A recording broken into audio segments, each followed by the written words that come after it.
ఉన్న బంగారాన్ని విడిపించి ఆ రోజు ఆన్లైన్ రేటుకే మేము కొంటాం. Sharma gold company. నమస్కారం, సుమన్ టీవీకి స్వాగతం. హోలీ పండుగ యొక్క విశిష్టత ఏంటి? హోలీ పండుగ ఈ సంవత్సరం ఏ రోజున జరుపుకోవాలి?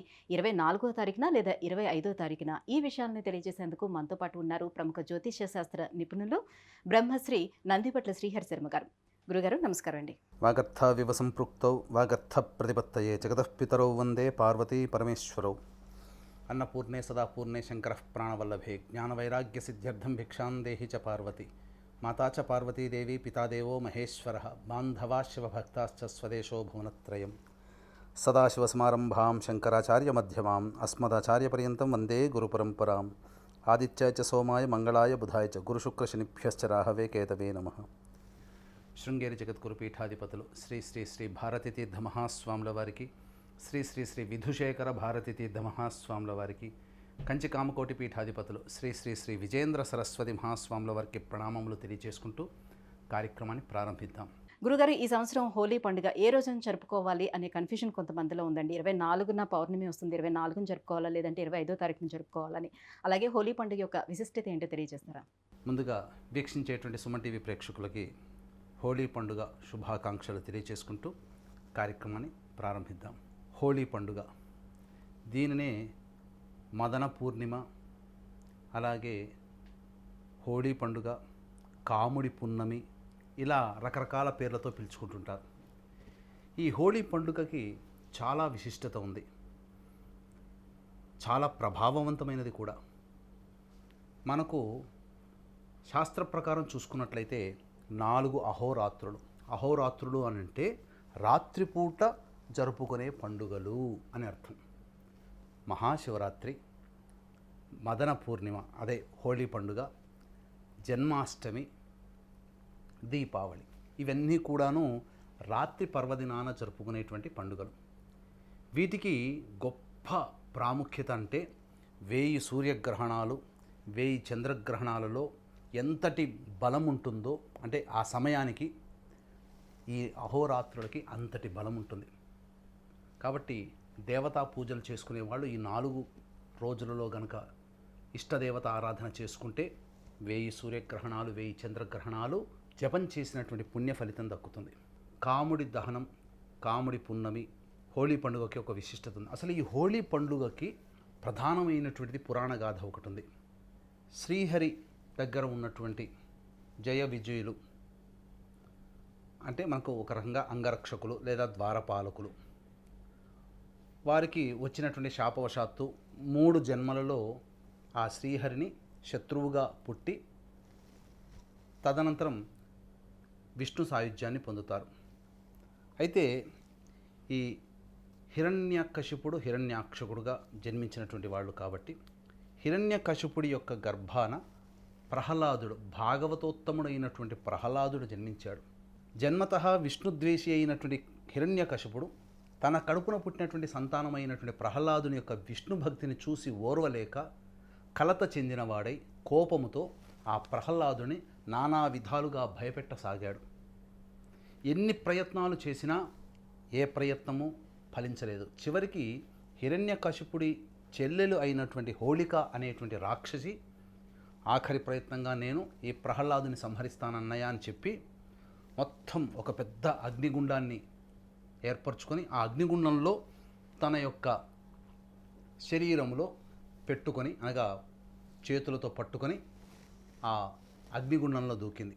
కొంత సమయం తర్వాత పూల నడక మీదగా వచ్చినట్టుగా ప్రహ్లాదుడు అగ్నిగుండం నుంచి బయటికి రావడం, ఆ అగ్నిలో హోళిక అనేటువంటి రాక్షసి సంపూర్ణముగా దహనమైపోవడం, ఇవన్నీ జరిగిపోయాయి.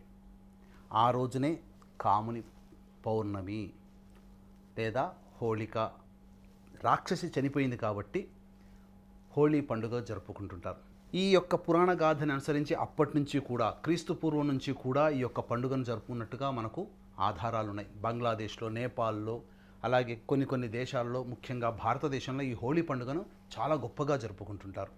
ముఖ్యంగా పిల్లలకి వచ్చేటువంటి వ్యాధులని, పిల్లలకి వచ్చేటువంటి గండాలని తొలగించేటువంటి పండుగగా ఈ యొక్క హోళీ పండుగగా జరుపుకుంటుంటారు. అయితే ఈ హోళీ పండుగకి విశిష్టత మనం తెలియచేసుకున్నాం. కాబట్టి ఈ హోళీ పండుగ నాడు అత్యంత ప్రభావవంతముగా జరుపుకోవాలి. వసంతోత్సవము అని అంటే ఎక్కడ నుంచి వచ్చింది వసంతోత్సవం అనేటువంటిది? రాధాకృష్ణుల యొక్క ప్రేమాయణం నుంచి వచ్చింది.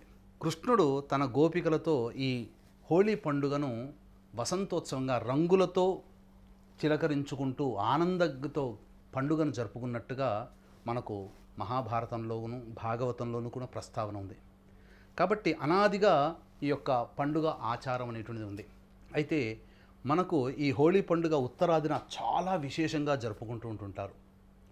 కాబట్టి ఇంతటి పవిత్రమైనటువంటి హోళీ పండుగ రోజున ఆనందోత్సాహాలతో జరుపుకోవడంతో పాటు ఇష్టదేవత ఆరాధన ఎవరైతే చేస్తారో దేవతా అనుగ్రహము సంపూర్ణంగా కలుగుతుంది. అయితే ఈసారి హోళీ పండుగ మనకు ఈ పౌర్ణమి తిథి ప్రమాణం కాబట్టి పౌర్ణమి తిథి 2 రోజుల పాటు వ్యాప్తి అయ్యున్నది. 24వ తారీఖు మార్చి పౌర్ణమి తిథి 9:54 ప్రారంభమవుతుంది. 25 సోమవారం మధ్యాహ్నం 12:28 ముగుస్తుంది పౌర్ణమి తిథి. కాబట్టి ఈ యొక్క పౌర్ణమి తిథి రోజున జరుపుకునేటువంటి పండుగ సూర్యోదయానికి పౌర్ణమి తిథి ఉంది కాబట్టి 25వ తారీఖు రోజునే హోళీ పండుగ జరుపుకోవాలి. కాముడి దహనం అనేది 24వ తారీఖు రోజున జరుపుకోవాలి. ఇది శాస్త్ర ప్రకారము నిర్ణయించబడినటువంటిది. ఇక ఉత్తరా ఫల్గుని నక్షత్రం 10:36 వరకు 25వ తారీఖు నాడు ఉంది కాబట్టి ఈసారి విశేషమైనటువంటి పండుగ, అందులో ఏం సందేహం లేదు. ఎందుకనంటే సాధారణంగా పుబ్బా నక్షత్రంతోనో లేదా ఉత్తర నక్షత్రంతోనో హస్త నక్షత్రంతోనో పౌర్ణమి తిథి వస్తుంది. కానీ ఉత్తరా నక్షత్రంతో కూడుకున్నటువంటి పాల్గొన మాసంలో వచ్చే పౌర్ణమి చాలా విశేషమైంది. అందుకనే ఉత్తర ఫల్గుని నక్షత్రంతో వస్తుంది కాబట్టే ఇక్కడ పాల్గొన మాసమైంది. పౌర్ణమి ఉత్తర ఫల్గుని నక్షత్రంతో కూడుకున్నప్పుడు వచ్చేది పాల్గొన పౌర్ణమి. కొన్ని సందర్భాల్లో హస్త పుబ్బా నక్షత్రాలతో వస్తుంది, కానీ ఈసారి విశేషంగా ఉత్తర ఫల్గుని నక్షత్రంతో వస్తుంది. కాబట్టి చక్కగా ఈ యొక్క హోళీ పండుగ నాడు మనం 25వ తారీఖు రోజున జరుపుకోవాలి. వసంతోత్సవము, రంగులతో స్నేహితులు బంధువులతో చక్కగా రంగులతో ఆడుకుంటూ ఉంటారు కదా. పిల్ల పాపలు పెద్దలు అనేటువంటి సందేహం లేకుండా అన్ని వర్ణాల వారు, అన్ని వర్గాల వారు, అన్ని వయసుల వారు ఆనందంగా కేరింతలతో జరుపుకునేటువంటి పండుగ ఈ హోళీ పండుగ. కాబట్టి ఇది కేవలం మధ్యాహ్నం సమయం లోపలనే ముగించుకోవాలి. అపరాహ్నం తర్వాత ఈ పండుగ ఆడకూడదు. ఇది విశేషం. కాబట్టి మధ్యాహ్నం సమయం వరకు 12:28 వరకు ఉంది కాబట్టి ఆ రోజునే మనం హోళీ పండుగ జరుపుకోవాలి. రాధాకృష్ణుల ప్రేమాయణం కావచ్చు. అలాగే ఇంకా విశేషమైనటువంటి పురాణ గాథ ప్రహ్లాదుడు హిరణ్యకశిపుడు హోళికకు సంబంధించింది. ఇంకొక విశేషమైనటువంటిది సతీదేవి మరణించిన తర్వాత యోగ నిద్రలో ఉన్నటువంటి ఆ పరమశివుణ్ణి యోగ భంగం చేయాలి. తద్వారా ఆ పరమశివుడికి మళ్ళీ సతీదేవి పార్వతీదేవిగా హిమవంతుని పుత్రికగా జన్మించినది. ఆ పార్వతీదేవి పరమేశ్వరుని యొక్క సంయోగం వల్ల జన్మించినటువంటి కుమారస్వామి వలననే తారకాసురుని యొక్క సంహారం జరపాలి అనేటువంటి యొక్క నిర్ణయం విధి నిర్ణయం కాబట్టి మన్మధుడు ప్రేరేపించాడు. యోగ నిద్ర నుంచి బయటపడ్డాడు పరమేశ్వరుడు. తనకు ఎదురుగానే పార్వతీదేవి రూపం కనిపించడం, అలాగే తనకు స్పృహ వచ్చింది. నాకు యోగ నిద్రని భంగం కలిగించిన వాడు ఎవడు అని చెప్పి అని చూడగా మన్మధుడు కనబడడం, త్రినేత్రముతో ఆ యొక్క మన్మధుడిని భస్మం చేయడం జరిగింది. ఆ భస్మం చేసినటువంటి రోజునే హోళీ పండుగ. ఉత్తర నక్షత్రంతో ఉన్నటువంటి పాల్గొన మాసంలో వచ్చే పౌర్ణమి తిథి రోజునే మన్మధుడు దహనమయ్యాడు. తర్వాత రతీదేవి వేడుకొనగా ప్రపంచమంతా ఎవరికి కనబడకపోయినా భార్యగా నీకు మాత్రం సశరీరంగా కనబడతాడు అని చెప్పి వరాన్నిచ్చాడు ఆ పరమేశ్వరుడు. దంపతుల మధ్య ప్రణయాన్ని కలిగించేటువంటి ఆ మన్మధుడు లేని రోజున పౌర్ణమి తిథి కాబట్టి పౌర్ణమి కంటే వారం రోజుల ముందు, పౌర్ణమి తర్వాత వారం రోజుల తర్వాత వివాహ శుభముహూర్తాలు చేయకూడదు. కానీ ఈ రోజున పెళ్ళిళ్ళన్నీ చేస్తున్నారు. పౌర్ణమి రోజున కూడా పెళ్ళిళ్ళు చేస్తున్నారు. చాలా దోషము. గురుగారు, మరి ఈ హోలీ పండుగ రోజున 100 సంవత్సరాల తర్వాత చంద్రగ్రహణం ఏర్పడబోతుందని వినికిడి.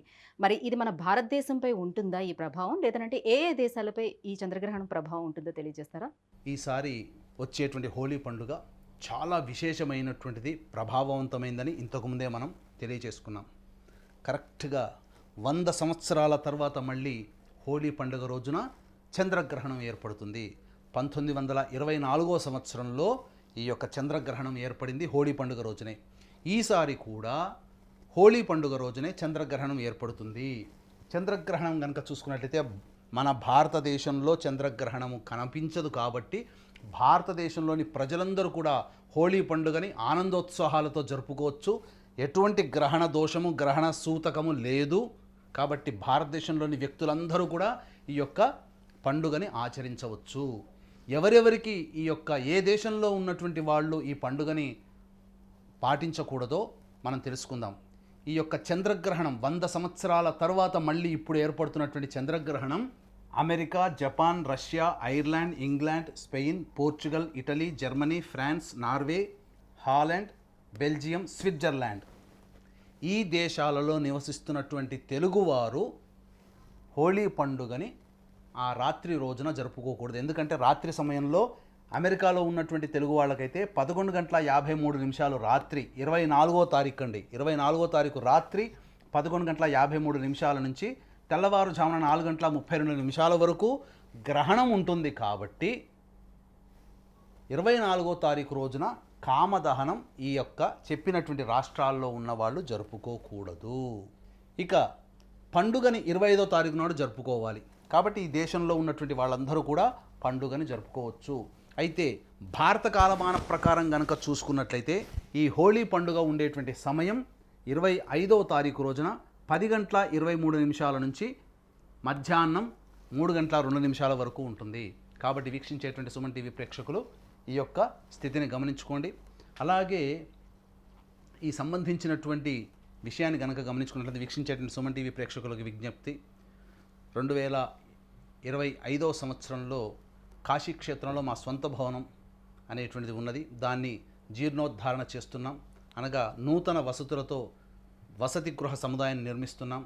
ఈ యొక్క వసతి గృహానికి గృహదాతలుగా ఉండదలుచుకున్నటువంటి వాళ్ళు మహారాజ పోషకులుగా, రాజపోషకులుగా, లేదా కనీసం ఒక అడుగు అయినా కానీ మీ పేరిట దానం చేయదలిచిన వాళ్ళు, ఒక స్క్వేర్ ఫీట్ ఒక అడుగు అయినా కానీ మీ పేరిట దానం చేయదలిచిన వాళ్ళు పోషకులుగా మీ యొక్క సహాయ సహకారాలు అందించవచ్చు. కార్యక్రమం తదనంతరం కాంటాక్ట్ చేసి పూర్తి వివరాలు తెలుసుకోవచ్చు. ఇక గమనించుకున్నట్లయితే ఈ యొక్క పండుగ మన భారతదేశంలో కనిపించదు కాబట్టి భారతదేశంలో ఉన్నటువంటి వ్యక్తులందరూ ఈ యొక్క పండుగని ఆనందోత్సాహాలతో జరుపుకోవచ్చు. ఈ చెప్పినటువంటి కాలమాన ప్రకారం మనకు ఈ సంబంధించినటువంటి సమయాల్లో గనక మనం చేసుకోవచ్చు. ఉపాసనా పరులు ఎవరైనా కానీ భారత కాలమాన ప్రకారం 25వ తారీఖు రోజున 10:23 ఉదయం నుంచి మధ్యాహ్నం 3:02 వరకు మీ యొక్క ఇష్టదేవత యొక్క ఆరాధన కానీ, లేదా మీకు గురువులు ఇచ్చినటువంటి మంత్రోపదేశం, పురస్చరణ కానీ చేసుకున్నట్లయితే చాలా అద్భుతమైనటువంటి యోగం కలుగుతుంది. ఈ చెప్పినటువంటి దేశాలలో 11 ముఖ్యంగా అమెరికాలో ఉన్నటువంటి తెలుగువారికి 24వ తారీఖు రోజున రాత్రి 11:53 నుంచి 25వ తారీఖు తెల్లవారుజామున 4:32 వరకు ఉంటుంది. కాబట్టి ఈ సమయం మీరు గ్రహణ సూతకాన్ని పాటించవచ్చు. 25వ తారీఖు రోజున మీరు యథావిధిగా పండుగ కూడా మీరు జరుపుకోవచ్చని చెప్పవచ్చు. గురుగారు, హోలీ పండుగ యొక్క విశిష్టతను తెలియజేసినందుకు ధన్యవాదాలండి. సర్వం శ్రీ ఉమామహేశ్వర పరబ్రహ్మార్పణమస్తు. సుమన్ టీవీలో మీ పర్సనల్ అండ్ బిజినెస్ ప్రమోషన్స్ కోసం కింది నెంబర్కి కాంటాక్ట్ చేయండి.